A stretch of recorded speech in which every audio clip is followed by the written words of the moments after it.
Hi అండి, good morning. Welcome back to our channel మా ఇంటి హరివిల్లు. ఎలా ఉన్నారు మీరందరూ? ఏం చేస్తున్నారు? బాగున్నారా? నేనైతే చాలా బాగున్నాను. మీరు కూడా చాలా చాలా చాలా బాగుండాలని ఆ దేవుణ్ణి కోరుకుంటున్నానండి. ఇంకా ఉదయాన్నే పూజ అయితే ఈ విధంగా చేసుకున్నాను. అమ్మవారిని, దేవుళ్ళందరినీ ఈ విధంగా అలంకరించుకునేసి పూజ అయితే చేసుకున్నాను. మనసుకు చాలా హ్యాపీగా ఉందండి. ఇదిగోండి, పూజ గది రెనోవేషన్ తర్వాత కొంచెం స్పేస్ వచ్చినట్టుగా ఉంది. ఇప్పుడైతే కొంచెం నిండుగా కలకల్లాడుతూ ఉన్నట్టుగా అనిపిస్తుంది. అంటే అప్పుడు కూడా పూజ గది నిండుగా కలకల్లాడుతూనే ఉండింది, కానీ ఇప్పుడైతే కొంచెం స్పేస్ వచ్చినట్టుగా అనిపిస్తుందండి. మీరు గమనించినట్లయితే నేను అఖండ దీపం తీశానండి. మీరు చాలామంది అనుకోవచ్చు, అక్క ఎందుకు తీసావక్క, ఎప్పటి నుంచో పెడుతున్నావు కదా అనేసి. కొంచెం ఇప్పుడు అత్త వాళ్ళ ఊరికి అలా వెళ్తూ ఉండాల్సి వస్తుంది. మీ అందరికీ తెలుసు కదండి, కొత్త ఇల్లు కడుతున్నాం అనేసి. ఇప్పుడు ఇంటీరియర్ వర్క్ జరుగుతుంది. అక్కడనే 2-3 రోజులు 4 రోజులు అలా ఉండాల్సి వస్తుంది. ఇల్లు తయారయ్యాక కూడా అక్కడే ఉండాల్సి వస్తుంది కనుక అప్పుడప్పుడు వెళ్ళేసి కొంచెం కష్టం అవుతుంది. అఖండ దీపం కొండకి ఇబ్బంది కదా అనేసి అఖండ దీపం తీసి కామాక్షమ్మ దీపమే పెద్దగా ఉన్నది, అంటే కొంచెం సైజు పెద్దది, నేను వెలిగిస్తున్నానండి. ఇదిగోండి, పూజ గది అయితే ఈ విధంగా ఉందన్నమాట. ఉదయాన్నే ఇంకా కిచెన్ రూమ్లోకి వెళ్దాం రండి. కిచెన్ రూమ్ చూడండి ఎంత చీకటిగా ఉందో. టైం వచ్చేసి 7గా వచ్చిందండి. లైట్ ఆన్ చేస్తున్నాను చూడండి, ఎంత మబ్బుగా ఉందో. అసలు బయట అయితే ఎండ అనేది లేదు, కొంచెం మోడంగానే ఉందండి. వర్షం పడట్లేదు కానీ కొంచెం చినుకులు రాలుతున్నట్టుగా అట్లా మబ్బుగా మోడంగానే ఉందన్నమాట. కిచెన్ అంతా నీట్గా ఉంది. ముందు రోజు నైటే నీట్గా క్లీన్ చేసి పెట్టుకున్నాను. ఇదిగోండి, ఇప్పుడైతే ఫస్ట్ పాలు కాంచాలి, పాలు స్టవ్ మీద పెట్టాలి. ఇదిగోండి, కిటికీలోంచి చూస్తే మబ్బుగా మోడంగా అలాగనే కనిపిస్తుంది అనమాట. వాతావరణం అంతా చల్లచల్లగా కూల్గా ఉంది. ఫస్ట్ పాలు స్టవ్ మీద పెడతాను. అవేమో నిన్నటి పాలండి, ఇవేమో ఫ్రెష్ పాలు. నిన్న కూడా ఊరికి వెళ్ళొచ్చానండి. పాలు కాంచిన తర్వాత వేడిగా ఉన్నాయి, ఫ్రిడ్జ్లో పెట్టడం మర్చిపోయాను. నేను నైట్ కొంచెం లేట్గా వచ్చాను అనమాట, అందుకని అలాగనే బయటనే ఉన్నాయి. అవి కూడా ఇప్పుడు స్టవ్ మీద పెట్టి కాంచాలి. అంటే కాంచిన పాలే కనుక ఏం విరిగిపోవండి. లో ఫ్లేమ్ పెట్టి కాంచుతాం కనుక మనం పాలు ఒకరోజు అలాగే పెట్టేసినా, ఫ్రిడ్జ్లో పెట్టకున్నా కూడా ఏమి గడ్డ కట్టడం అలా ఏమి ఉండదన్నమాట. ఇదిగోండి, అవి కూడా స్టవ్ మీద పెడుతున్నాను.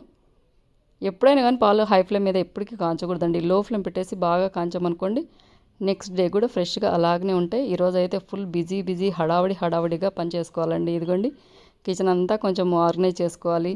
వానాకాలం స్టార్ట్ అవుతుంది కదండి. ఇంట్లో చిన్న చిన్న ఈగలు, బొద్దింకలు, చీమలు అవి ఇవి కిచెన్ రూమ్లో ఎక్కువగా వస్తుంటాయి కదా. అవి ఏమీ రాకుండా ఉండాలంటే కంపల్సరీగా వానాకాలం స్టార్ట్ అయ్యే ముందుగానే కిచెన్ ఇలా క్లీన్ చేసుకోవాలండి. సింపుల్ టిప్స్తో ఫటాఫట్గా 1 అవర్లో మనము కిచెన్ అంతా నీట్గా క్లీన్ చేసుకోవచ్చు. నేను కొన్ని టిప్స్ చెప్తాను, ఆ టిప్స్ని పాటించి మీరు కూడా మీ కిచెన్ అందంగా తీర్చిదిద్దుకోండి. ఇదిగోండి, ఈ ర్యాక్స్ అన్నీ నేను 10 డేస్కి ఒకసారి లేకుంటే 1 వీక్ ఒకసారి అలా క్లీన్ చేస్తూ ఉంటాను. కానీ ఈ మధ్య 15 డేస్ పైనే అయిందండి క్లీన్ చేయక. నేను అత్తయ్య వాళ్ళ ఊరికి, ఇంటికి ఇక్కడ తిరుగుతూ, కొంచెం వేరే ఊర్లకు వెళ్తూ అలాగే నిర్లక్ష్యం చేశాను అనమాట. అందుకని కొంచెం డస్టీగా ఉన్నాయన్నమాట. కబోర్డ్స్ అలాగే క్లీన్ చేసుకోవాలి. ఫస్ట్ పాలు కాంచుతాను, తర్వాత కొంచెం చిన్న చిన్న పనులు ఉంటాయి కదా కిచెన్ రూమ్లో, అవన్నీ చేసుకున్నాక నేను కబోర్డ్లు అన్నీ నీట్గా క్లీన్ చేసుకుంటాను. ఇదిగోండి, నేను అంట్లు కొన్నే ఉన్నాయన్నమాట. అవి నేను వేయలేదన్నమాట డిష్ వాషర్లో. నేను ఊరికి వెళ్ళేటప్పుడు వేసింటిని. ఫస్ట్ ఈ అంట్లు సర్దుకోవాలి. అన్నట్టు బ్రేక్ఫాస్ట్ అయితే చేయలేదండి. మా వారు ఉదయాన్నే వాళ్ళ జాబ్ పని మీద, ఆఫీస్ పని మీద మార్కెట్కి వెళ్ళిపోయారు. మా పాప అయితే తను మ్యాగీ చేసుకుంటానంది. తను లేసేసరికి కొంచెం లేట్ అవుతుంది కదా అనేసి నేనైతే కొంచెం ఫ్రీగా ఉంటాం కదా, మనం ఏదైనా వర్క్ చేసుకోవాలనుకున్నప్పుడు ఫ్రీగా ఉంటేనే మన మనసుని నిమగ్నం చేస్తాము, వర్క్ అనేది ఫటాఫట్గా చేసుకోగలుగుతాము. ఒక పక్క టిఫిన్ చేసుకుంటూ ఒక్కొక్క పని చేసుకుంటూ ఉంటే కొంచెం ఇబ్బంది అవుతుంది కదా. మీరు కూడా ఫ్రీగా ఉన్న టైంలో కంపల్సరీగా ఇలా ఫటాఫట్గా పనులన్నీ చేసుకోండి. ఇది చూడండి, డిష్ వాషర్లో ఓన్లీ ప్లాస్టిక్, స్టీలు అలాగే గాజు సామాన్ల వరకు వేయచ్చు అనమాట. ఇదేమో చిన్నపాటిది కనుక నేను కాపర్ ఉన్నది వేశాను. చూడండి, బ్లాక్ కలర్లోకి మారింది. డిష్ వాషర్ చాలా బాగా యూజ్ అవుతుందండి, పని కూడా బాగా చేస్తుంది అనమాట. కానీ కొంచెం ప్రైస్ ఎక్కువగానే ఉంటుంది. కానీ నీట్గా చేతులతో క్లీన్ చేసుకున్న వాళ్ళకి, ఓపిక ఎక్కువ ఉన్న వాళ్ళకి డిష్ వాషర్ అయితే వేస్ట్. నాకైతే అంట్లు తోముకోవాలంటే ఓపిక చాలా తక్కువ అండి. పైగా మున్ని క్లీన్ చేస్తుంది, కానీ నాకంత సాటిస్ఫై కానమాట తను క్లీన్ చేసినా కానీ, అందుకని తీసుకున్నాను. డిష్ వాషర్ రివ్యూ గురించి కూడా మీరు చాలామంది అడుగుతుంటారు. ఆల్రెడీ మన ఛానల్లో ఒక వీడియో ఉంది, కావాలంటే ఒకసారి చెక్ చేయండి. ఇది చూడండి, ఇలా బోర్లిచ్చి పెట్టామనుకోండి, నీళ్ళన్నీ అలాగే నిలబడుతూ ఉంటాయి. కానీ చాలా బాగా యూజ్ అవుతుందండి. డిషెస్ అయితే కానీ, ప్లేట్లు అయితే కానీ చాలా బాగా నీట్గా క్లీన్ అయిపోతాయి. వీటి ప్రైస్ గురించి కూడా మీరు చాలామంది అడుగుతూ ఉంటారు. నేనైతే ఎల్జీ కంపెనీ తీసుకున్నానండి, 14 ప్లేస్ సెట్టింగ్స్ అనమాట. నాకైతే 48,000 పడిందండి. ఫ్లిప్కార్ట్లో తీసుకున్నాను, అప్పుడెప్పుడు సంక్రాంతి పండగకి సంక్రాంతి ఆఫర్ ఇచ్చారు, అప్పుడు తీసుకున్నాను. 48,000 పడిందండి. ఎందుకంటే నీట్గా ఇలా ఒకసారి వాటర్తో పోస్తే సరిపోతుంది. ఈ అంట్లన్నీ ఇప్పుడు సర్దుకోవాలి. ఈ అంట్లన్నీ సర్దుకునే లోపల అక్కడ పాలు కూడా కాగుతాయి కదా, అందుకని లో ఫ్లేమ్ పెట్టేశాను. అంట్లన్నీ పూర్తిగా సర్దేశాను చూడండి. ఇంకా డిష్ వాషర్ ఎంటీ అయిపోయిందండి. మళ్ళీ ఈవినింగ్కి ఫుల్ అవుతుంది అనమాట. ఇంకా సపరేట్గా మనం డిష్ వాషర్ని క్లీన్ చేయాలి అనేది ఏం లేదండి. హాట్ వాటర్ పడుతుంటే కనుక నీట్గా క్లీన్ అయిపోతుంది. దీనికి సపరేట్ డిటర్జెంట్ ఉంటుంది, ట్యాబ్లెట్స్ ఉంటాయి. ఇవన్నీ సర్దేసేసరికి పాలు కూడా పొంగొచ్చాయండి. లో ఫ్లేమ్ పెట్టినా కూడా పొంగొస్తాయి కదా. ఇంకా స్టవ్ ఆఫ్ చేశాను. నిన్నటి పాలు ఉన్నాయి కదండి, ఆ పాలతో కాఫీ చేసుకున్నాను. ఇదిగోండి. ఇవాళ అయితే మున్ని రాలేదండి, నా వరకు మాత్రమే చేసుకున్నాను కాఫీ. ఉదయాన్నే ఇల్లంతా మాప్ పెట్టేసి పూజ చేసుకున్నాను. ఇంకా దోశకు నానబోస్తున్నానండి. కొంచెం ఎండబడింది అనుకోండి అంత గుర్తుండదు అనమాట. అందుకని ఉదయాన్నే దోశకు నానబోస్తే సాయంత్రం వరకు నాన్న బాగుంటుంది కదా మనం గ్రైండర్కి వేసేదానికి. అందుకని ఇదిగోండి అన్నీ తీసి పక్కన పెట్టేశాను. సింపుల్ అండి. దోశకు మనము పిండి ఎలా ప్రిపేర్ చేసుకోవాలి మీరు చాలామంది అడుగుతుంటారు కదండి. దోశపిండి ఎన్ని రోజులున్నా ఫ్రిడ్జ్లో కొంచెం ఒక్కోసారి పచ్చగా పొర లెక్క కడుతుంది కదా, అలా ఎలాంటి పొర లేకుండా పులసకుండా ఉండేదానికి బెస్ట్ అండ్ బెస్ట్ టిప్స్ అనమాట. ఒక 4 నుంచి 5 తీసుకున్నానండి. ఇదిగోండి 5 కప్పులమైన బియ్యం తీసుకున్నాను, స్టోర్ బియ్యం కానీ ఏ బియ్యం అయినా కానీ. తర్వాత 1 కప్పుమైన మినపప్పు తీసుకున్నానండి. తర్వాత ఇది వచ్చేసి చిన్న స్పూన్ అండి, చిన్న స్పూన్ మైన మెంతులు యాడ్ చేస్తున్నాను. కరెక్ట్ కొలతండి. ఒక 4 నుంచి 5 కప్పులమైన బియ్యం తీసుకోండి. తర్వాత 1 కప్పుమైన మినపప్పు, తర్వాత ఒక చిన్న స్పూన్మైన మెంతులు, అలాగే ఇది పెద్ద స్పూన్ చూడండి, ఈ పెద్ద స్పూన్తో ఒక 4 స్పూన్లమైన శనగపప్పు యాడ్ చేసుకుంటే సరిపోతుంది. క్రిస్పీగా కరకరలాడుతూ వస్తాయి అన్నమాట దోశలు. ఎంత ఎక్కువసేపు నానబెడితే అంత బాగా గ్రైండర్కి వేసినాం అనుకోండి, గ్రైండర్ కానీ మిక్సీకి కానీ పిండి బాగా ఒదుగుతుంది. తర్వాత మనం దోశ పోసినప్పుడు కూడా బాగా క్రిస్పీగా వస్తాయి అన్నమాట. ఇదిగోండి 4 స్పూన్లమైన యాడ్ చేశాను. మనం కప్పుతో కొలత చూసుకోవాలంటే పావు వంతండి, పావు వంతమైన శనగపప్పు యాడ్ చేస్తే సరిపోతుంది. అంతవరకు యాడ్ చేశాను. అంతే అండి, చాలా కరకరలాడుతూ వస్తాయి అన్నమాట. ఇవన్నీ బాగా వాష్ చేసుకోవాలి. దీంతోపాటు పక్కన బొరుగులు తీసుకున్నానండి. ఇదిగోండి ఒక హాఫ్ కప్ కంటే కొంచెం ఎక్కువ ఉంటాయి అంతే. ఫుల్ కప్పు తీసుకోవద్దండి, మరి మెత్తగా వస్తాయి అన్నమాట దోశలు. బొరుగులు కానీ లేకుంటే అటుకులు కానీ తీసుకోవచ్చు. ఇవన్నీ బాగా వాష్ చేసుకుంటాను ఫస్ట్. మనము ఎంత బాగా వాష్ చేస్తామో మన దోశపిండి కూడా అంత నీట్గా ఉంటుందన్నమాట. ఇలాంటి పొర కట్టడం కానీ అలా పసుపు కలర్లోకి మారడం కానీ లేకుంటే పుల్చడం కానీ ఏది ఉండదండి. నీళ్లు తేటగా అయ్యేంతవరకు 1కి 4 సార్లు అంటే 2 సార్లు కానీ 3 సార్లు కానీ 4 సార్లు కానీ బాగా నీట్గా క్లీన్ చేసుకున్న తర్వాతనే నానబెట్టుకోవాలి. అలాగే బొరుగులు కూడా అలాగే నానబెట్టానండి. సాయంత్రం మళ్ళీ నేను గ్రైండర్కి వేసుకుంటాను. ఇప్పుడు మూత పెట్టేసి పక్కన పెట్టేస్తాను. తప్పకుండా మీరు కూడా ఇలా పర్ఫెక్ట్ రేషియోతో మీరు కూడా దోశపిండి తయారు చేసుకోండి. వారమున్న ఒక్కోసారి 10 రోజులున్నా కూడా దోశపిండి పుల్చడం కానీ ఏముండదండి. గ్రైండర్ కానీ మిక్సీ కానీ వేశాక మీరు ఏం చేస్తారంటే సాల్ట్ యాడ్ చేయడం కానీ ఏమి చేయొద్దండి, డైరెక్ట్గా ఫ్రిడ్జ్లో పెట్టేసేయండి. ఇదిగోండి నా కాఫీ అయితే రెడీ అయిపోయింది. ఇంకా చల్లారాలి కదా, చల్లారాలనేసి ఇంక నేను హాల్లోకి వెళ్తున్నాను. పూజ చేశాక ఇదిగోండి హాల్లోకి వెళ్ళేటప్పుడు కిచెన్లోకి వచ్చేటప్పుడు అమ్మవారిని అంత చూసుకుంటూ ఇలా నా పని చేసుకుంటూ ఉంటానండి. ఉదయాన్నే ఇలా కలకల్లాడుతున్నది అనుకోండి పూజ గది, మనం అటు వెళ్తూ ఇటు వెళ్తూ అమ్మవారిని దేవుళ్ళందరినీ చూస్తుంటాం కదా, వాళ్ళ అనుగ్రహం మనపై ఎప్పటికీ ఉంటుందన్నమాట. ఇంకా ఫస్ట్ ఫ్లోర్లోకి వచ్చాను. ఎక్కడైనా బూజు ఉందా, నిన్ననే అండి బూజు అంతా తీసాను అనమాట. ఇల్లంతా బూజు తీసి కిటికీలన్నీ నీట్గా క్లీన్ చేశాను. మళ్ళీ ఒకసారి చూస్తున్నాను అనమాట ఎక్కడైనా బూజు ఉందా అనేసి. ఎందుకంటే మనం ఎంత నీట్గా క్లీన్ చేసుకున్నా కానీ ఒక్కసారి అక్కడక్కడ కనిపిస్తూ ఉంటుంది కదండి. ఎందుకంటే అమావాస్య దగ్గరలో ఉంది. అమావాస్య వెళ్ళాక శ్రావణ మాసం వస్తుంది. శ్రావణ మాసంలో ఎట్టి పరిస్థితుల్లో నేను బూజు తీయడం కానీ లేకుంటే కిటికీలు క్లీన్ చేయడం కానీ ఏముండదండి. ఆ మాసం అంతా ఓన్లీ పూజలే. అందుకని 1కి 2 సార్లు చెక్ చేసుకున్నాను, ఎక్కడ బూజు కానీ ఏమీ డస్ట్ కానీ ఏమీ లేదండి. ఇప్పుడు ఫస్ట్ అయితే వాషింగ్ మిషన్లో బట్టలు వేయాలి. సుమారుగా 10 డేస్ పైనే అయిందండి. బట్టలన్నీ అలాగనే ఉన్నాయి. ఊరికి వెళ్ళి వస్తూ అక్కడ తిరుగుతూ ఇక్కడ తిరుగుతూ, పైగా వర్షాలు పడుతున్నాయి, మోడంగా ఉంది కదండి, అలాగనే పెట్టేశాను అనమాట. ఇంకా హైడెక్సల్ ఇంట్లోనే పెట్టానండి లిక్విడ్ డిటర్జెంట్. ఎందుకంటే కోతులు అస్సలు ఉన్నట్లేదండి, అంతా కింద పోస్తున్నాయి, బాటిల్ కింద పోస్తున్నాయి, బాటిల్ ఎత్తుకుపోతున్నాయి. కోతులతో చాలా ఇబ్బందిగా ఉందండి. ఏవి బయట పెట్టట్లేదు అనమాట, అన్ని ఇంట్లోనే పెడుతున్నాను. ఇంకా వాతావరణం చూసారు కదండి, కూల్గా ఉందన్నమాట. ఫుల్ మబ్బుగా మోడంగా ఉంది. వర్షం అయితే పడలేదు కానీ ఫుల్ మబ్బుగా ఉంది. ఇలా వాతావరణం ఉంటే మనందరికీ ఏమనిపిస్తుందండి, వేడివేడి బజ్జీలు తినాలనో లేకుంటే వేడివేడి బోండాలో లేకుంటే సమోసాలో తినాలనిపిస్తుంది కదా. కానీ మనలాంటి వాళ్ళకి ఏమనిపిస్తుందంటే, అయ్యో బట్టలు ఎప్పుడు ఆరాలి, బట్టలు ఎప్పుడు వాషింగ్ మిషన్లో వేయాలి, బట్టలు ఎక్కువైతున్నాయి కదా, ఒక్క రోజన్నా ఎండ కాస్తే బాగుంటుంది కదా అని అందరం అనుకుంటూ ఉంటాం కదా. నాలాగా మీరు ఎంతమంది అనుకుంటారో తప్పకుండా కామెంట్ చేయండి. చూడండి ఇక్కడ పెట్టాను అనమాట, వారకు పెట్టే ఉన్నాను హైడెక్సల్ది క్యాన్. మొత్తం హాఫ్ క్యాన్ కంటే కొంచెం ఎక్కువగానే ఉన్నిందండి. ఒక బాటిల్ మైన అంతా కింద పోసేయండి. అప్పుడు తీసుకెళ్ళేసి ఇంట్లో పెట్టేశాను. ఇంకా అది కూడా నీట్గా క్లీన్ చేయలేదండి. ఎన్నిసార్లు క్లీన్ చేసినా కూడా అస్సలకి పోవట్లేదనమాట. అందుకనేసి మ్యాట్ వేసి పెట్టాను, జారి పడతామనేసి. ఇదిగోండి బట్టలు 2 టబ్బులోకి ఉన్నాయి. సింపుల్ అండ్ బెస్ట్ టిప్స్ అండి. మనం ఇట్లా వర్షాలు పడేటప్పుడు కానీ మబ్బుగా మోడంగా ఉన్నప్పుడు కానీ మన బట్టలు ఆరవు కదా, అలాంటప్పుడు బెస్ట్ అండ్ బెస్ట్ టిప్స్ ఏంటంటే పల్చగా ఉంటాయి కదండి, అవి వేసుకోవాలన్నమాట. వాషింగ్ మిషన్కి వేయడం కానీ లేకుంటే హ్యాండ్ వాష్ కానీ అవి చేస్తే బెస్ట్ అనమాట. మిగతావన్నీ కొంచెం ఎండ వచ్చిన రోజు కొంచెం మందం బట్టలన్నీ ఆరేస్తే సరిపోతుంది పిండేసి. ఇలా వర్షం పడట్లేదు కానీ ఫుల్ మోడంగా ఉంది, వర్షం పడేటట్టుగా ఉందన్నప్పుడు ఇలా పల్చగా ఉంటాయి చూడండి, శారీస్ అయితేనేమి లేకుంటే డ్రెస్సెస్, టాప్స్, నైటీస్ అవన్నీ వేస్తే సరిపోతుంది. ఇవన్నీ కొంచెం మందంగా ఉండేటివి, పైగా కొంచెం వైట్ క్లాత్స్ అయితే కొంచెం ఎండ వచ్చినప్పుడు వేస్తేనే బెస్ట్ అండి, తెల్లగా వస్తాయి.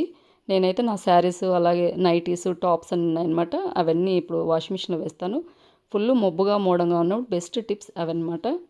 ఎందుకంటే ఇదిగోండి ఇటువైపు ఆరేసామనుకోండి గాలికైనా ఆరిపోతాయి. మందం తక్కువగా ఉంటాయి కనుక తొందరగానే ఆరిపోతాయి, ఎలాంటి స్మెల్ రావడం అలా ఏమి ఉండదండి. వర్షాలు పడుతున్నాయని చెప్పేసి మోడంగా ఉందని మనం బట్టలు అలాగే పెట్టేసామనుకోండి, మనకు ఒకటేసారి పిండాలంటే కష్టంగా ఉంటుంది కదా. అందుకని పల్చగా ఉన్న క్లాత్స్ మనం ఇలా వాషింగ్ మిషన్కి వేసామనుకోండి, ఎండ బాగా వచ్చినప్పుడు ఇప్పుడు ప్యాంట్లు కానీ ఏమైనా మందం బట్టలు వేస్తే సరిపోతుంది. మీ అందరికీ నేను అప్పుడప్పుడు చెప్తుంటాను కదండి. నేనైతే యూజ్ చేసి హైడెక్స్ లిక్విడ్ డిటర్జెంట్ అండి. 5 లీటర్స్ క్యాన్ వస్తుంది, 650 రూపీస్ అలా పడుతుందన్నమాట. నాకైతే 2-3 మంత్స్ ఆరాంగా వస్తుందండి. ఈ మధ్య అయితే కొంచెం ఎక్కువగానే పడుతుంది, ఎందుకంటే కోతలు సగం కింద పోస్తున్నాయి. హైడెక్సెల్ బెస్ట్ అండ్ బెస్ట్ అండి.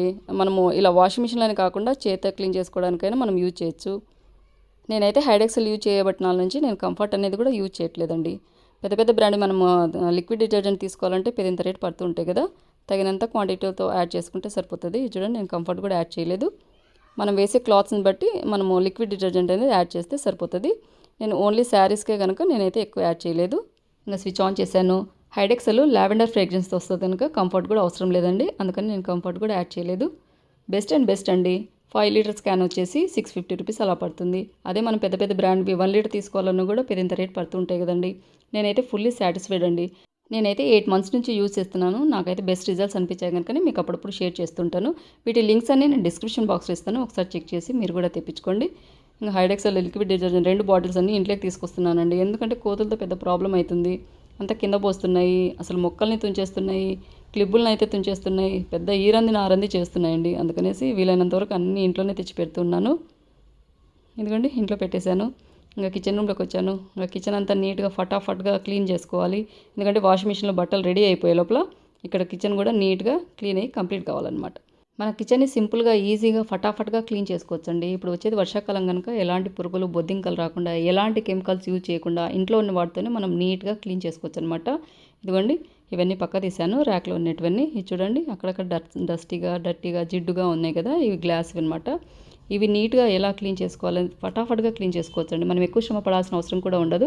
ఫస్ట్ అయితే 1 నిమిషం పాటు లేకుంటే 1/2 నిమిషం పాటు ఇలా వాటర్లో నానబెట్టాలి, ఎందుకంటే గాజు కనుక మనము స్క్రబ్బర్తో నీట్గా క్లీన్ చేయడానికి కూడా అవ్వదన్నమాట. అందుకని ఇదిగోండి నేను ఇక్కడైతే వంట సోడా యూజ్ చేస్తున్నాను. వంట సోడా బెస్ట్ అండ్ బెస్ట్ అండి. మనం ఏమైనా క్లీన్ చేసుకోవడానికి మాత్రం చాలా బాగా యూజ్ అవుతుంది. ఒక స్క్రబ్బర్ తీసుకున్నాను, స్క్రబ్బర్లో కొంచెం వంట సోడా యాడ్ చేశాను, తర్వాత కొంచెం విమ్ లిక్విడ్ యాడ్ చేశాను. చూడండి స్క్రబ్బర్ను నేను ఎక్కడ తడపను కూడా తడపలేదనమాట, డైరెక్ట్గానే ఇలా తీసుకున్నాను. తర్వాత డైరెక్ట్గా ఇదిగోండి ఇవి గాజు కదండి, డైరెక్ట్గా మనం రబ్ చేస్తూ వచ్చామనుకోండి జిడ్డు కానీ ఏదున్నా కూడా నీట్గా క్లీన్ అయిపోతుంది. ఎక్కువ టైం కూడా తీసుకోదండి. కొంచెం ఎక్కువగా వంట సోడా అలాగే కొంచెం తక్కువగా విమ్ లిక్విడ్ అని తీసుకున్నాం అనుకోండి, మనం క్లీన్ చేసినప్పుడు కూడా మన చేతులు జారకుండా ఉంటాయి. గాజు కదా పగిలిపోయే ప్రాబ్లం ఉంటుంది కదా, అలాంటప్పుడు విమ్ లిక్విడ్ కొంచెం తక్కువగా తీసుకోవడమే బెస్ట్ అండి. ఇది చూడండి నీట్గా రబ్ చేశాక వాటర్తో వాష్ చేశాను, ఎలా తలతలా మెరుస్తుందో చూడండి, ఫటాఫట్గా క్లీన్ అయిపోయింది కదా. ఇంకా నెక్స్ట్ ఇది కూడా అలాగే క్లీన్ చేశాను. తర్వాత కాసేపు ఆరే లోపల మిగతావన్నీ క్లీన్ చేసుకోవాలి కదా, అందుకని అలాగే పెట్టేశాను. ఇవి చూడండి అక్కడంతా నీట్గా తుడసాలన్నమాట. ఫస్ట్ ఇవన్నీ పక్క తీసుకుంటాను.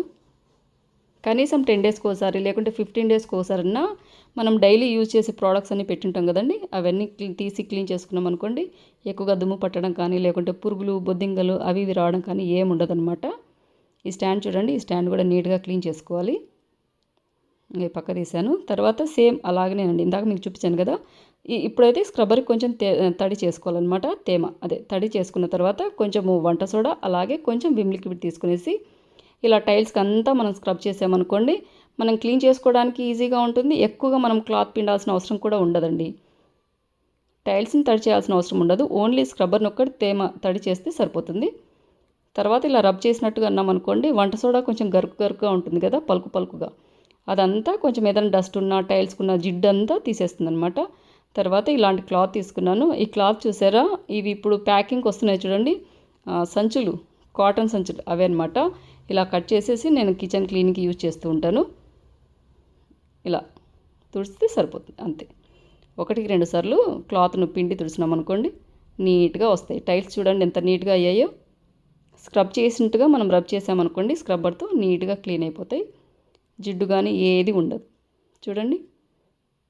తర్వాత కింద కౌంటర్ను కూడా అలాగే తుడిచామనుకోండి మనకు ఒక పని అయిపోతుంది అనమాట. ఇలా తర్వాత మళ్ళీ ఒకసారి క్లాత్ను పిండేసి తుడుస్తున్నాను. టైల్స్ చూడండి ఎంత షైనింగ్ వచ్చాయో.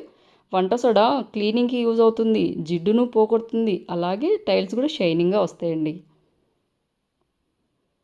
పైగా ఎక్కువ వాటర్ అనేది మనం యూజ్ చేయలేదు కనుక మనం బటన్ పదే పదే పిండాల్సిన అవసరం కూడా ఉండదు. చూడండి కౌంటర్ కూడా షైనింగ్గా ఉంది, అలాగే టైల్స్ కూడా ఎంత షైనింగ్గా ఉన్నాయో. వితిన్ 5 మినిట్స్లో మనము కిచెన్ టైల్స్ అన్నీ నీట్గా క్లీన్ చేసుకోవచ్చు అండి. ఎంత జిడ్డు పట్టిన టైల్స్నైనా నీట్గా క్లీన్ చేసుకోవచ్చు. తర్వాత ఇందాక గాజు ర్యాక్స్ నేను క్లీన్ చేశాను కదా, అవి టిష్యూ పేపర్తో తుడిచేసేసి ఇంకా అక్కడ పెట్టేశాను. ఇందాక ఇవన్నీ తీసాను కదండి, అవన్నీ కూడా టిష్యూ పేపర్తో ఫస్ట్ ఒకసారి నీట్గా తుడిచేసాను. తర్వాత సింపుల్గా ఈజీగా ఇవన్నీ మనం ఎలా క్లీన్ చేసుకోవాలని చూపిస్తాను చూడండి. ఇక్కడైతే కారం పొడి ఉన్నాయి డబ్బాలు, అలాగే పసుపు డబ్బాలు ఉన్నాయి, తర్వాత చింతపండు డబ్బాలు ఉన్నాయి. అవన్నీ మనం పక్క తీసుకొనేసి మళ్ళీ క్లీన్ చేశాక ఆరబెట్టి తుడిచి ఇదంతా పెద్ద ప్రాసెస్ అవుతుంది కదా. అలాంటప్పుడు సింపుల్గా ఈజీగా వితిన్ 5 to 10 మినిట్స్ లోపల మనం నీట్గా క్లీన్ చేసుకోవడం ఎలా అంటే, ఇలా ఒక బౌల్లో వాటర్ తీసుకోండి. ఇది వచ్చేసి హ్యాండ్ వాష్ అనమాట. ఏ హ్యాండ్ వాష్ అయినా పర్లేదండి. కొంచెం ఇదిగోండి 1 స్పూన్ కంటే కొంచెం తక్కువగా యాడ్ చేశాను. తర్వాత ఇందులో కొంచెంగా వంట సోడా యాడ్ చేస్తున్నాను. వంట సోడా క్లీనింగ్కి చాలా బాగా యూజ్ అవుతుందండి. ఇదిగోండి ఒక చిన్న స్పూన్ కంటే కొంచెం తక్కువగా యాడ్ చేశాను. తర్వాత విమ్ లిక్విడ్ యాడ్ చేస్తున్నాను. విమ్ లిక్విడ్ కొంచెం యాడ్ చేయండి. అంత ఒక 4 చుక్కలమైన యాడ్ చేస్తే సరిపోతుంది. ఎక్కువ యాడ్ చేసామనుకోండి మనము ఎక్కువగా యూజ్ చేస్తుంటాం కదండి సామాను, వాటికి కొంచెము జారినట్టుగా అవుతుంది అనమాట. అందుకనేసి విమ్ అనేది కొంచెం తక్కువగానే యాడ్ చేస్తే సరిపోతుంది. తర్వాత ఇదిగోండి ఇందాక మీకు చూపించాను కదా, సేమ్ క్లాత్ తీసుకున్నాను. ఫస్ట్ ఇదంతా బాగా మిక్స్ చేసుకోవాలి. వంట సోడా అలాగే మనం వేసిన హ్యాండ్ వాష్ అంతా కలిసిపోయేటట్టుగా యాడ్ చేసుకున్నాక ఒక తడి బట్ట అలాగే ఒక పొడి బట్ట తీసుకుంటే సరిపోతుంది. ఇదిగోండి ఒక వెట్ క్లాత్ అలాగే ఒక డ్రై క్లాత్ ఇదిగోండి బాగా ఇలా ముంచేసినాక నీట్గా పిండిన తర్వాత ఇలా తుడిస్తే సరిపోతాయి అన్నమాట. మనం తోమితే ఎంత షైనింగ్ వస్తాయో అంతకు డబల్ షైనింగ్ వస్తాయండి. ఇదిగోండి ఫస్ట్ అయితే వెట్ క్లాత్ తుడిచాక మళ్ళీ డ్రై క్లాత్ ఇలా నీట్గా తుడిస్తే సరిపోతుంది. ఎక్కువ టైం కూడా తీసుకోదండి. అదే మనము తోమిన తర్వాత ఆరబెట్టేసి తుడిచేసి తర్వాత మళ్ళీ అందులో ఉన్న వాటిని అన్నీ మనం పోసి పెట్టుకోవాలంటే కనీసం 2-3 గంటలు టైం పడుతుంది కదండి. ఇదైతే సింపుల్ ప్రాసెస్ అండి. టైము సేవ్ అవుతుంది, అలాగే మన ఎనర్జీ కూడా సేవ్ అవుతుంది అనమాట. ఇవి చూసారండి సెరమిక్ జార్స్ అనమాట. ఒకటేమో చింతపండు ఉంది, ఇంకోటేమో సాల్ట్ యూజ్ చేస్తున్నాను. ఇక్కడ చూడండి అంత మరకలుగా డస్టీగా ఉంది కదా. ఇదంతా కూడా మనం నీట్గా అదే క్లాత్తో రబ్ చేస్తూ క్లీన్ చేసుకున్నాం అనుకోండి నీట్గా క్లీన్ అయిపోయింది. చూడండి హ్యాండ్ వాష్ ఇలా మనం వంట సామాను క్లీన్ చేసుకుని చాలా బాగా యూజ్ అవుతుందండి.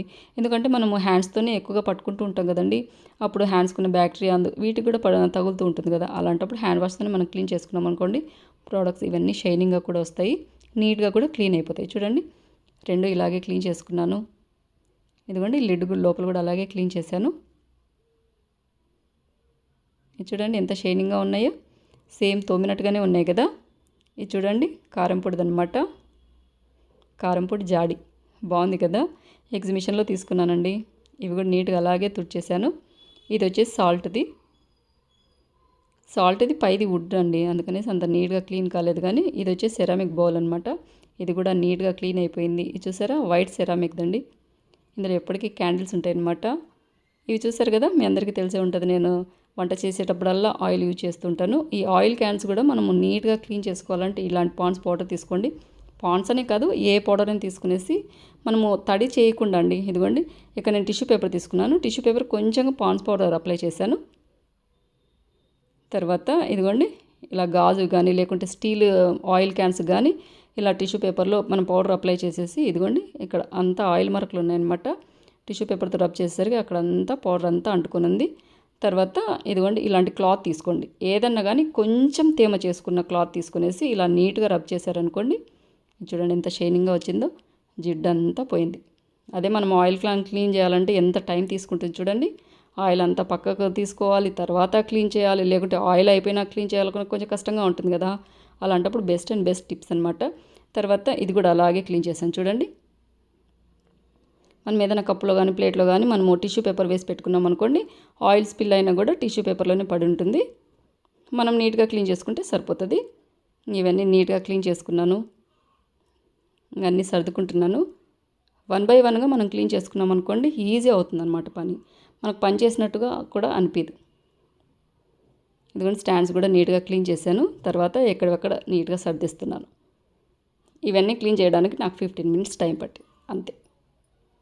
ఇంకా తర్వాత పై ర్యాక్ అండి. ఇవన్నీ మీరు చూస్తూనే ఉంటారు కదా, నేను డైలీ ఏదైనా వీడియో షేర్ చేసినప్పుడు కొబ్బెర, అలాగే కాఫీ పొడి, తర్వాత టీ పొడి, పప్పులు, చక్కెర అవన్నీ ఉన్న ర్యాక్ అనమాట.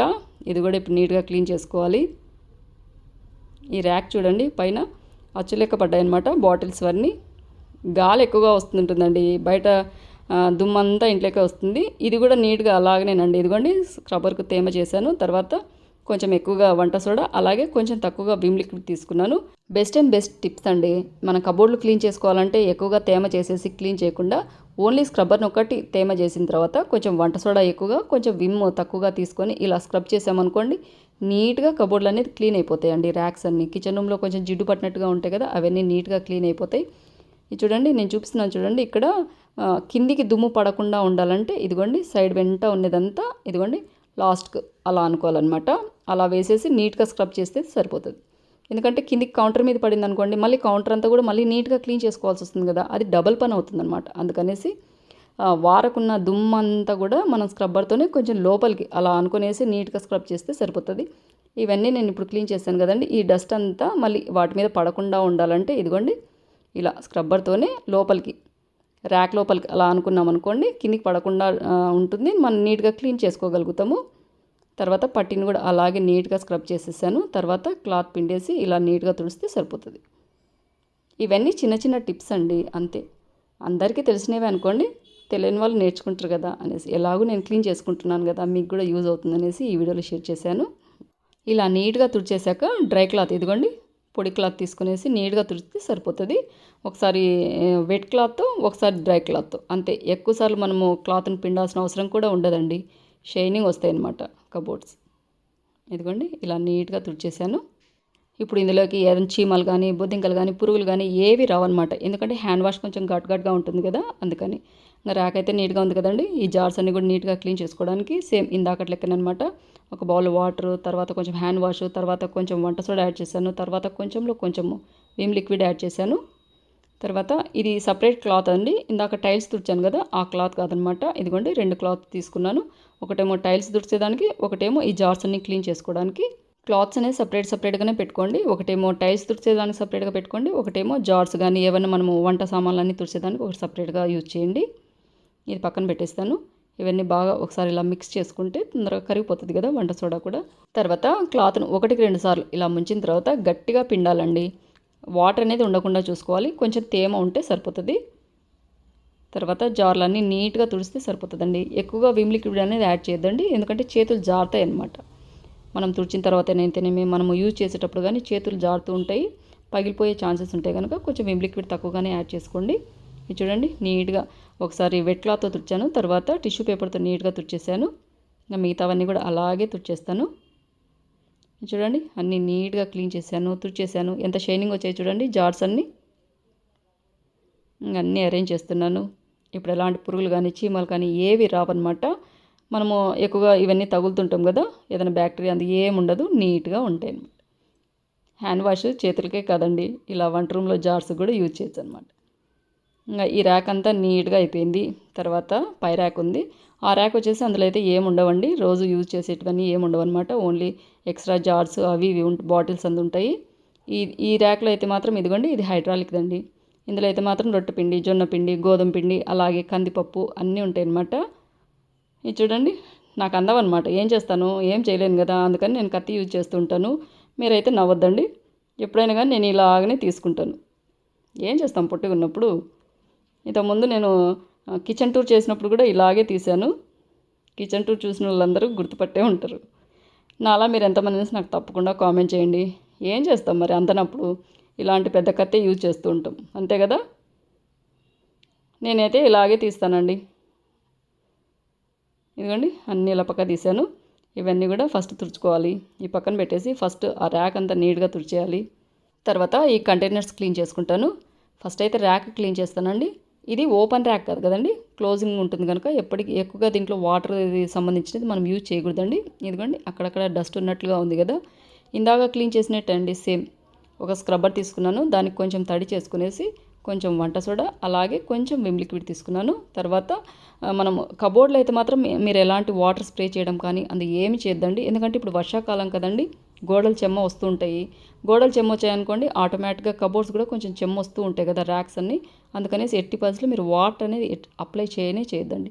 ఒకసారి ఇలా బాగా స్క్రబ్ చేసుకున్నాక ఇదిగోండి పైన కూడా ఇదంతా నీట్గా, ఎందుకంటే కిచెన్కి దగ్గరలోనే ఉంది, అంటే స్టవ్కి దగ్గరలోనే ఉంది కానీ కొంచెం జిడ్డు పట్టినట్టుగా ఉంటుందనేసి ఇవి కూడా అలాగే స్క్రబ్బర్తో నీట్గా రబ్ చేస్తున్నాను. అన్ని కబోర్డ్లకు అవసరం లేదండి, ఓన్లీ స్టవ్కి దగ్గర ఉన్న ఈ 2 కబోర్డ్లకు మాత్రమే అలా రబ్ చేశాను. తర్వాత ఒక టిష్యూ పేపర్ తీసుకోండి, ఏదైనా క్లాత్ కానీ డ్రై క్లాత్ తీసుకోండి, అంతేగాని మీరు ఎట్టి పరిస్థితుల్లో తడి బట్ట అనేది పెట్టొద్దండి. టిష్యూ పేపర్ కానీ లేకుంటే నార్మల్ పేపర్లు ఉంటాయి కదా, అవి వాడితేనే కానీ నీట్గా తుడిస్తే సరిపోతుంది. తుడిచాక కూడా మీకు ఎక్కడైనా తేమ అనిపిస్తుంది కనుక 1-2 సార్లు ఇంకొక పేపర్ తీసుకుని నీట్గా తుడిచేయండి. ఇంకా తర్వాత పైన మాత్రం నేను ఇలా క్లాత్ పిండేసి తుడిచేసాను. ఇదిగోండి కబోర్డ్ అయితే నీట్గా క్లీన్ అయిపోయింది. ఇంకా తర్వాత కింద ఉన్న కంటైనర్స్ చూడండి, ఇవన్నీ టపర్వేర్ అనమాట, ఎప్పుడో 10 years బ్యాక్ తీసుకున్నవి. వీటి కూడా నేనేం తేమ చేసిన క్లాత్ అంది ఏమి యూజ్ చేయలేదండి, ఓన్లీ నార్మల్ డ్రై క్లాత్ తీసుకున్నాను. తర్వాత ఇలా 1-2 సార్లు నీట్గా తుడిస్తే సరిపోతుంది. ఎందుకంటే కబోర్డ్లో పెట్టేటివి ఈ వర్షాకాలానికి ఎట్టి పరిస్థితుల్లో మనము తేమ చేసినటివి పెట్టకూడదండి, చెమ్మ వస్తాయి, తొందరగా పాడయ్యే ఛాన్సెస్ ఉంటాయన్నమాట. తర్వాత నీట్గా తుడిచిన తర్వాత ఎలాంటి పురుగులు రాకుండా, ఎలాంటి బొద్దింకలు కానీ లేకుంటే చిన్న చిన్న పురుగులు వస్తుంటాయి కదండి, కబోర్డ్లో రాకుండా ఉండాలంటే ఆ మూలకు ఈ మూలకు ఒక చిన్న చెక్క పెట్టండి. అంటే మనం మసాలాకు యూజ్ చేస్తాం చూడండి, ఆ చెక్క పెట్టినాక తర్వాత ఒక కర్పూరం బిళ్ళ పెట్టండి. తర్వాత అన్నీ ఇలా సెట్ చేసేసాను. ఇదిగోండి ఒకటేమో రొట్టెపిండి, జొన్న పిండి, చక్కెర, తడిపొడి పిండిలు అలాగే కందిపప్పు, అంతే అండి. కబోర్డులోకి ఎలాంటి పురుగులు రాకుండా ఉండాలంటే మనం యూజ్ చేస్తాం చూడండి, వంటకు యూజ్ చేసే చెక్క ఉంటుంది కదా, ఆ చెక్కను ఆ మూలన ఒకటి ఈ మూలన ఒకటి పెట్టాక మిడిల్లో ఒక కర్పూరం బిళ్ళ పెట్టండి. ఇది చూడండి, ఇది నెక్స్ట్ ర్యాక్ అనమాట. ఆ పైన అంతా టపర్వేర్ ఉంటాయి, ఈ కిందంతా గాజు ఉంటాయి అనమాట. ఇంకా కబోర్డ్ అంతా కూడా నీట్గా క్లీన్ చేసుకున్నాను చూడండి. ఈ ర్యాక్ అంతా నీట్గా క్లీన్ చేసి షీట్ వేశాను. తర్వాత మీకు ఇందాక చెప్పినట్టుగానే మసాలాకి యూజ్ చేసే చెక్క ఉంది కదా, అది ఇరువైపులా ఒక చిన్న ముక్క పెట్టేసి తర్వాత ఒక కర్పూరం బిళ్ళ సెంటర్లో పెట్టేసి ఇందాక ఇవన్నీ జార్స్ అన్ని నీట్గా తుడిచేసానండి. అవన్నీ ఇలా అరేంజ్ చేసుకున్నాను. నెక్స్ట్ పైన టపర్వేర్ ర్యాక్ అండి, ఇవన్నీ టపర్వేర్ కంటైనర్స్ అనమాట. మీరు చూసి నవ్వద్దండి, నాకైతే అందం అనమాట. అందుకనేసి నేను ఈ టపర్వేర్ కంటైనర్స్ అన్నీ తీయాలంటే ఇదిగోండి ఇలా నైఫే యూజ్ చేస్తుంటాను. నాలా మీరు ఎంతమంది నాకు తప్పకుండా కామెంట్ చేయండి. అందవు ఏం చేస్తాము, ప్రతిసారి మనం కుర్చీ వేసుకొని తీసుకోవాలంటే కష్టం అవుతుంది కదా. ఇది బెస్ట్ టిప్ అని కూడా చెప్పొచ్చు. అందుకనే అండి ప్లాస్టిక్ అన్నీ పైన పెట్టాను, తర్వాత గాజువన్నీ కింద పెట్టాను. సింపుల్ అండి, ఈజీ అండి. కానీ మీరు మాత్రం నా అలాగే ఎప్పుడు ట్రై చేయొద్దండి, కింద పడితే మాత్రం పగిలిపోతే నాకు సంబంధం లేదండి. తర్వాత అవి కూడా నీట్గా క్లీన్ చేసేసాను, ఓన్లీ టిష్యూ పేపర్తో నీట్గా తుడిచేసానండి. తర్వాత ఇలా అరేంజ్ చేశాను. ఇదిగోండి ఇంత నీట్గా ఉన్నాయి కదా, ఇలాగనే ఉంటాయండి. 15 daysకి ఒకసారి మీరు కూడా అలాగనే క్లీన్ చేసుకోండి. చిన్న చిన్న టిప్స్ అనమాట. ఇంకా తర్వాత అంత నీట్గా ఇదిగోండి కబోర్డ్లో డోర్స్ అన్నీ కూడా అలాగే తుడిచేసాను. ఎంత షైనింగ్గా ఉన్నాయి చూడండి. లాస్ట్ డోర్ కూడా నీట్గా ఇలా తుడిచేస్తున్నాను. ఎక్కువ టైం తీసుకోదండి, ఇదంతా నాకు 30 minutes లోపలనే అయిపోయింది. మనం ప్రతిదీ మన పప్పు దినుసులు అన్నీ పక్క తీసుకునేసి మళ్ళీ అవి నీట్గా క్లీన్ చేసుకున్నాక తోమిన తర్వాత అవి ఆరబెట్టేసి అవి నీట్గా ఆరిన తర్వాత మళ్ళీ వాటిని తుడిచేసి మళ్ళీ మన పప్పు దినుసులు అన్నీ వేసి పెట్టాలంటే ఎంత టైం తీసుకుంటుంది చూడండి. ఒక రోజు అంతా పడుతుంది, ఉదయం నుంచి సాయంత్రం వరకు పని చేయాల్సి వస్తుంది. అంత నీట్గా క్లీన్ కావాలి అంటే బెస్ట్ అండ్ బెస్ట్ టిప్స్ అనమాట. ఎలాగూ ఇవన్నీ అయిపోయినప్పుడల్లా మనము పక్క తీసేసి క్లీన్ చేసుకుంటూనే ఉంటాం కదా, మళ్ళీ ఇప్పుడు క్లీన్ చేయడం అవసరమా, ఏం అవసరం లేదు కదా. పైన నీట్గా క్లీన్ చేస్తే సరిపోతుంది. ఇదిగోండి ఒక్కొక్క కబోర్డ్ తీసి చూపిస్తున్నాను చూడండి. ఇవన్నీ గాజు అండి, ఇవి కూడా సేమ్ ఇందాక మీకు ఎలా చూపించానో అలాగే నీట్గా క్లీన్ చేసుకునేసి టిష్యూ పేపర్తో నీట్గా తుడిచేసాను. ఈ పక్కన వచ్చేసి ఇవన్నీ స్టీల్ డబ్బాలు అనమాట, దోసపిండి డబ్బాలు అలాగే స్టోరేజ్ కంటైనర్స్ అనమాట. ఇంకా పైన కబోర్డ్స్ అన్నీ నీట్గా క్లీన్ చేశాక ఇంకా కౌంటరు అలాగే కౌంటర్ పైన ఉన్నాయి కదండి టైల్స్ అన్నీ కూడా నీట్గా క్లీన్ చేశాను. ఇంకా కిచెన్ అంతా ఫటాఫట్గా నీట్గా రెడీ అయిపోయిందండి. శ్రావణ మాసం పూజకి మా కిచెన్ అయితే నీట్గా రెడీ అయిపోయింది. కిచెన్ అనే కదండి ఇల్లంతా కూడా నీట్గా రెడీ అయిపోయింది. తర్వాత ఇదిగోండి ఇలాంటి క్యాండిల్ వెలిగిస్తున్నాను. తొందరగా పని అయినప్పుడు కిచెన్ అంతా నీట్గా అనిపించినప్పుడు తప్పకుండా ఇలా దీపాలు అనేది వెలిగిస్తూ ఉంటాను. అవి క్యాండిల్స్ అయినా ఒకటి, దీపాలైనా ఒకటి అనమాట. కిచెన్ మంచి పాజిటివ్ ఎనర్జీతో ఉంటుందండి. మంచి అరోమా వస్తూ ఉంటాయి. మనకు కూడా హెల్త్కి చాలా మంచిది కదండి. కిచెన్ ఇంటికి హార్ట్. గుండె సరిగా పనిచేస్తేనే కదండి బాడీ అనేది సరిగా పనిచేసేది. గుండెనే సరిగా లేకుంటే బాడీ కూడా అలాగనే ఉంటుంది కదా. అలాగే కిచెన్ రూమ్ బాగా హెల్తీగా ఉంటే మన ఇల్లంతా హెల్తీగా ఉంటుంది. అలాగే మనం కూడా హెల్తీగా ఉంటామండి. ఇంకా అదంతా నేను పని చేసుకునేసరికి ఇక్కడ వాషింగ్ మిషన్లో బట్టలు కూడా రెడీ అయిపోయాయి. అన్నీ ఆరేసాను. అదండి ఇవాళ వీడియో. ఈ వీడియో అయితే మీ అందరికీ యూస్ఫుల్ అవుతుంది అనుకుంటున్నాను. బెస్ట్ చిన్నపాటి టిప్స్ అనమాట. మీరు కూడా తప్పకుండా శ్రావణ మాసం దగ్గరలోనే ఉంది కదండి. ఎలాగో వర్షాలు స్టార్ట్ అవుతున్నాయి కనుక తప్పకుండా కిచెన్ అంతా మీరు ఇలాగే చిన్న టిప్స్తో మీ కిచెన్ కూడా నీట్గా క్లీన్ చేసుకోండి, అరేంజ్ చేసుకోండి, ఆర్గనైజ్ చేసుకోండి. ఎలాంటి చీమలు కానీ, బొద్దింకలు కానీ, చిన్న కీటకాలు కానీ, పురుగులు కానీ ఏవి రాకుండా ఉండే అనమాట. అదండి ఇవాళ వీడియో. ఈ వీడియో అయితే మనందరికీ యూస్ఫుల్ అయ్యే వీడియో అనమాట. అందరికీ నచ్చుతుంది అనుకుంటున్నాను. నచ్చితే కనుక లైక్ చేయండి, షేర్ చేయండి, సబ్స్క్రైబ్ చేయండి. మా ఛానల్లో బెల్ ఐకాన్ కొట్టడం మాత్రం మర్చిపోదండి. ఇలాగే మీకు యూస్ఫుల్ అయ్యే వీడియోస్తో, మీకు యూస్ఫుల్ అయ్యే రెసిపీస్తో మళ్ళీ మీ ముందుకు వస్తాను. అంతవరకు సెలవు. Thank you for watching. Bye అండి.